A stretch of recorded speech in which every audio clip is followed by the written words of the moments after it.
ரத்னாகரன் யார் அப்படின்னா, காட்டுல வழிப்பறி கொள்ளையன் அப்படிங்கிற அந்த தொழில பண்ணிட்டு இருந்தாரு. அந்த காட்டு வழியா நாரத முனிவர் வராரு. நாரதர் வந்து சொல்றாரு, "எல்லாரோட நகை, பணம் எல்லாத்தையும் நீ கொள்ளையடிக்கிறியே! இது எவ்ளோ பெரிய பாவத்துக்கு முடியும் தெரியுமா? இப்படிலாம் பண்ணாத. இந்த பாவங்கள்லாம் நீங்கணும் அப்படின்னா, இந்த ராமநாமத்த சொல்லு. இந்த பாவங்கள்லாம் நீங்கும்" அப்படின்னு சொல்றாரு. "நான் பண்றது தப்புன்னு நான் உணர்றேன்.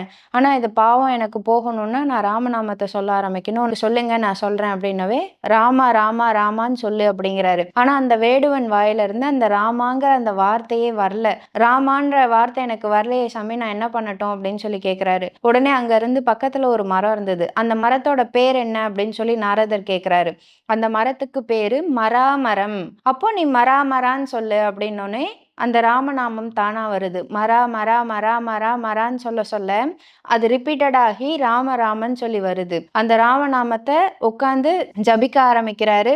அவரு தியானம் பண்ண ஆரம்பிச்சதுக்கு அப்புறம் அவரோட உடம்பு ஃபுல்லா புற்று மாதிரி கட்டிடுச்சு. அந்த வழியா மறுபடியும் கொஞ்ச நாள் கழிச்சு நாரதர் வராரு. என்னது இது, இந்த புத்துக்குள்ள இருந்து ராமா ராமான்னு யாரோ ஜபிக்கிற சத்தம் கேக்குதே, யார் இருக்காங்கன்னு தெரியலையே அப்படின்ட்டு அந்த புற்றை அகற்றிட்டு பாக்குறாரு. அந்த ரத்னாகரன்ற வேடுவன் இருக்கான்.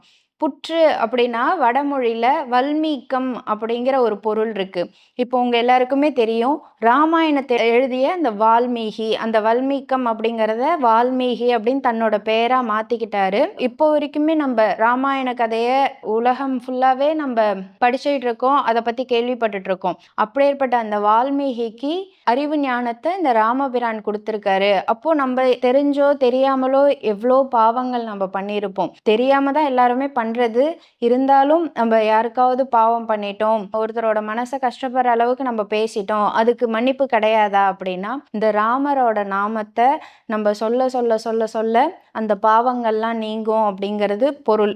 சரிங்க, ராமா அப்படின்னா என்ன பொருள் அப்படின்னா, ரா அப்படிங்கிறது